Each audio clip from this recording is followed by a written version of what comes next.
The future of global Islamic finance belongs to the young people who are bold, vibrant, ready to make an impact and create social mobility. Despite the prospect for growth, the Islamic finance industry is still facing the limitations of standardization, education, sensitization, and innovation.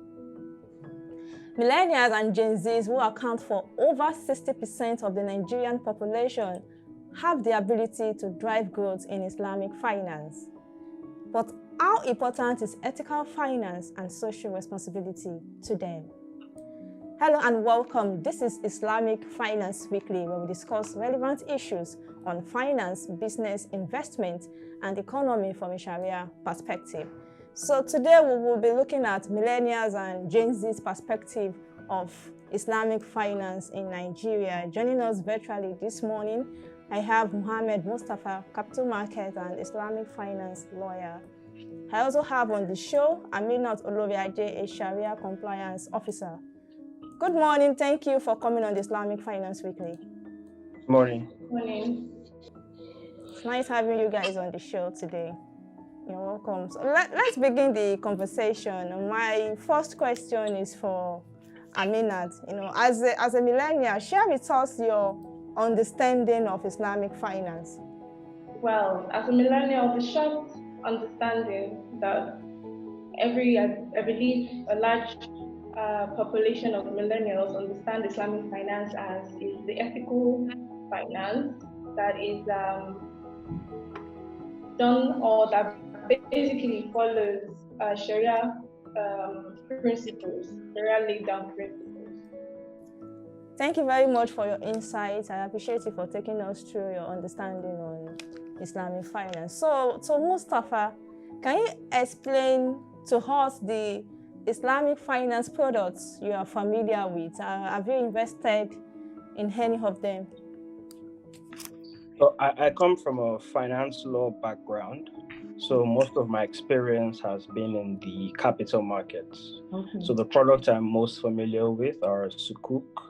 So what Sukuk is Sukuk are essentially certificates of equal value that represents an underlying share in ownership of an asset or its use, the use and fruct of the asset. It is simplistically explained as an Islamic finance alternative to a bond issuance. Okay. Though this is generally correct, it's not technically correct because a bond issuance is an evidence of debt, whilst the Sukuk certificate is ownership of an underlying asset and benefits of the cash flows from that asset.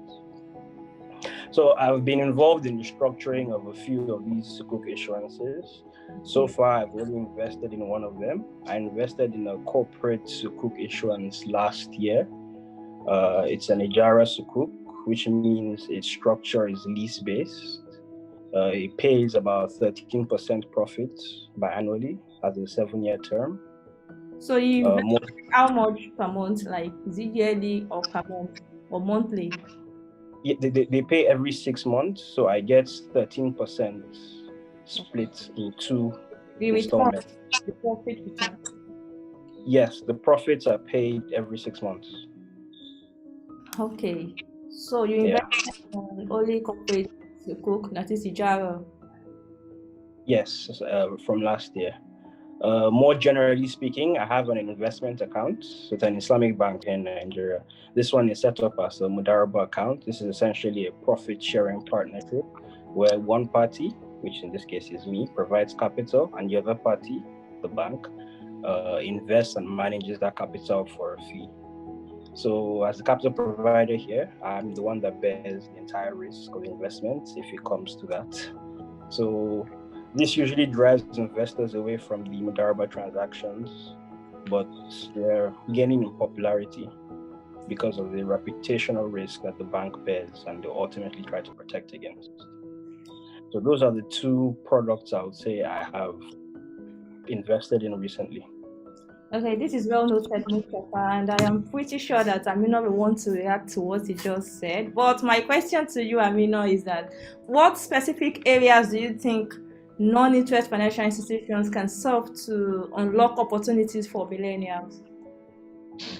Well, as millennial or Gen Z, however we fall into, one of the problems that we face that are particularly very central to our generation is the problem of some of the problems of unemployment and the current instability in the value of money, so inflation.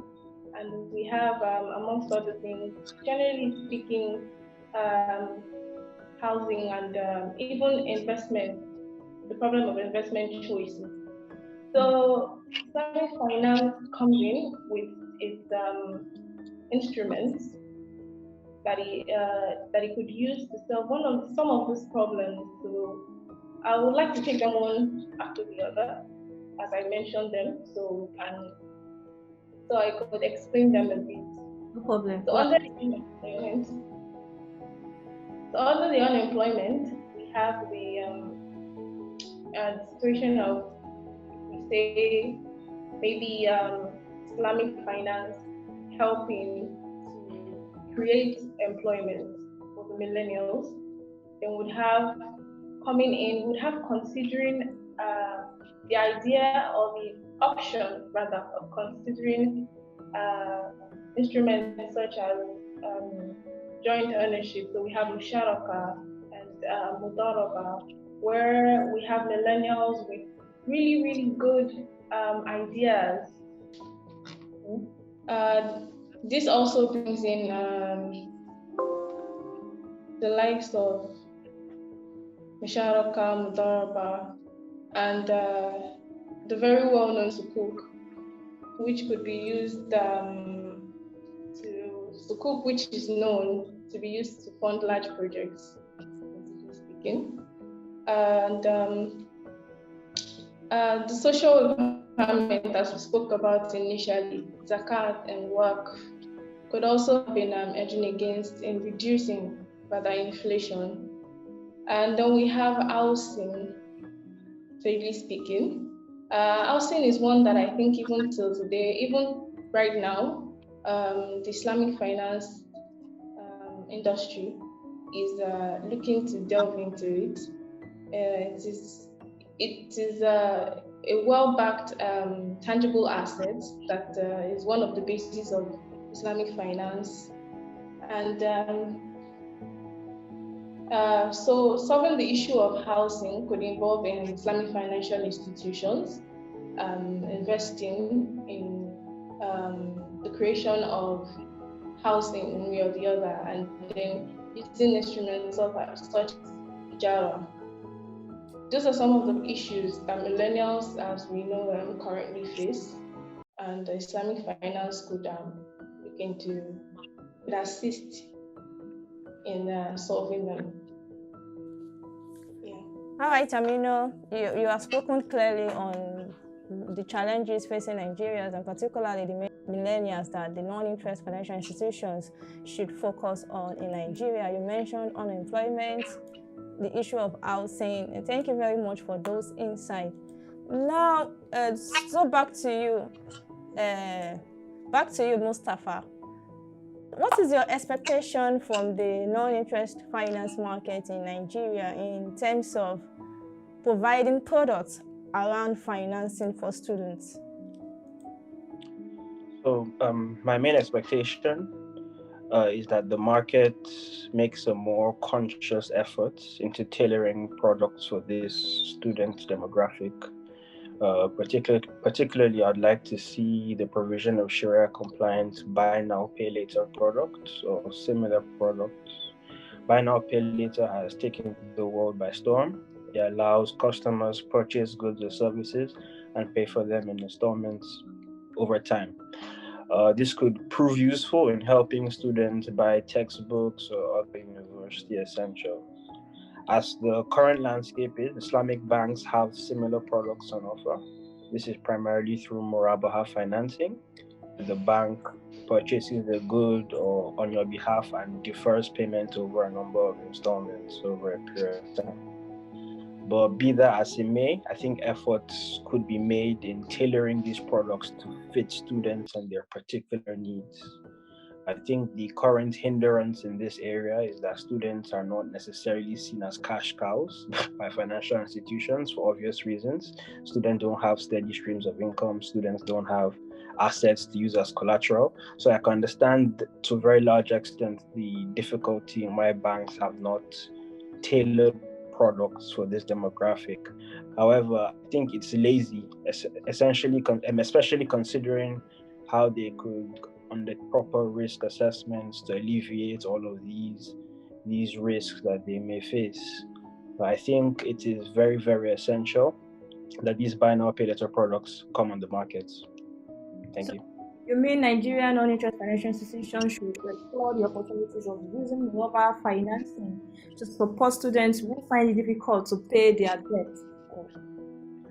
Yeah, definitely. It's important to allow them have some sort of credit in a way, some sort of mechanism that will allow them to spread over payments over a longer duration to allow them to afford things that they need right now.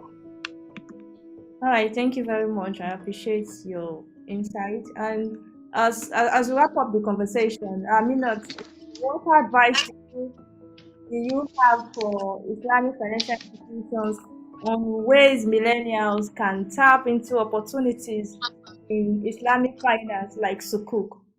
For Islamic financial institutions, I personally do not think that they can do the work alone.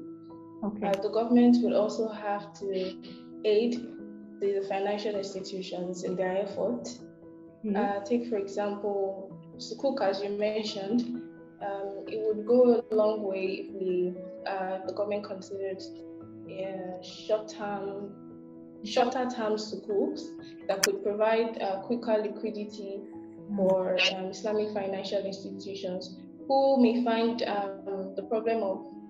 liquidity an issue sometimes because of the ethical boundaries that cover the seeking of gaining of liquidity or general profit making. So shorter term Sukuks could help Islamic financial institutions gain faster liquidity, and in turn maybe use the enjoyment of said liquidity provide employment opportunities, so say funding, financing, or some of the solutions that we've mentioned earlier in the other point for millennials. What about the private sectors, individuals, corporate institutions to support the non-interest financial institutions? The government cannot do this alone. Of course, the government cannot do it alone, but I was only pointing out the fact that Islamic financial institutions cannot do it alone, and a lot of the times it's the government's intervention that would even, say for instance, boost up the interest of corporate bodies that are not Islamic financial institutions. Individuals can take interest in Islamic finance generally on their own, as they see the ethical boundaries that it contains or the ethical rules that it follows. So yes, individual bodies could be approached, but this especially the Muslim individual bodies who are easier, so to say, but who understand the concept rather of things such as zakat or waqf in providing this liquidity and opportunities for millennials.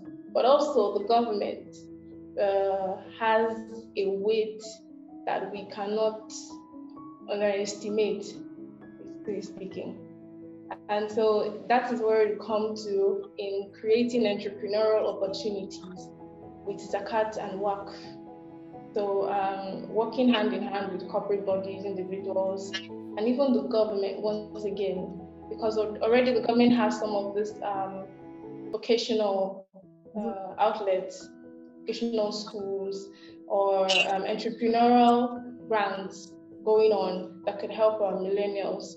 So the fusing of Islamic finance into that could also go a long way in helping.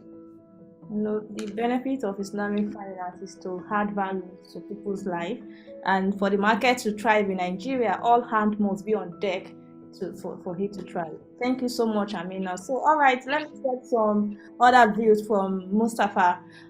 What do you think is the future of Islamic finance for the younger generation? So the Islamic finance market is growing very quickly. It's appealing to more and more people. Globally speaking, research shows that Islamic finance is specifically attracting a core of millennials from professional backgrounds.